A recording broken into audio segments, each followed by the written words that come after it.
CM Revanth Reddy మీడియాతో chit-chat నిర్వహించారు. MCR హెచ్ఆర్డీఏలో ఖాళీ స్థలాన్ని ప్రభుత్వ అవసరాల కోసం వినియోగించుకుంటామని సీఎం రేవంత్ రెడ్డి తెలిపారు. ప్రజాభవన్లో ఉన్న ఆఫీస్ కార్యాలయాన్ని కూడా ఉపయోగించుకుంటామని, అలాగే ఎంసీఆర్ హెచ్ఆర్డీఏలో ఉన్న ఖాళీ స్థలంలో సీఎం క్యాంప్ ఆఫీస్ ఏర్పాటు చేస్తామని తెలిపారు. కొత్తగా ఎలాంటి భవనాలు నిర్మించబోమని స్పష్టం చేశారు.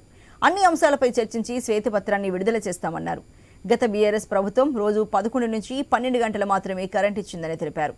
అధికారుల బదిలీలు ఉంటాయి కానీ వారి వెంట పడమని స్పష్టం చేశారు.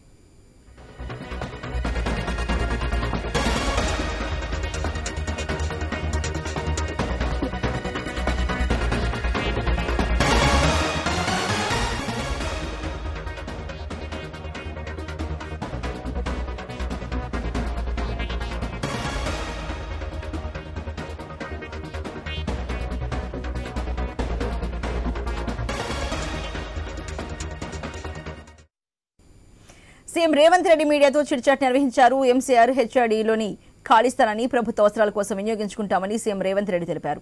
ప్రజాభవన్లో ఉన్న ఆఫీస్ కార్యాలయాన్ని కూడా ఉపయోగించుకుంటామని, అలాగే ఎంసీఆర్ హెచ్ఆర్డీలో ఉన్న ఖాళీ స్థలంలో సీఎం క్యాంప్ ఆఫీస్ ఏర్పాటు చేస్తామని తెలిపారు. కొత్తగా ఎలాంటి భవనాలు నిర్మించబోమని స్పష్టం చేశారు.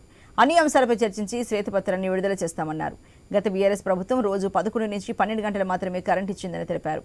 అధికారుల బదిలీలు ఉంటాయి కానీ వారి వెంట పడమని స్పష్టం చేశారు.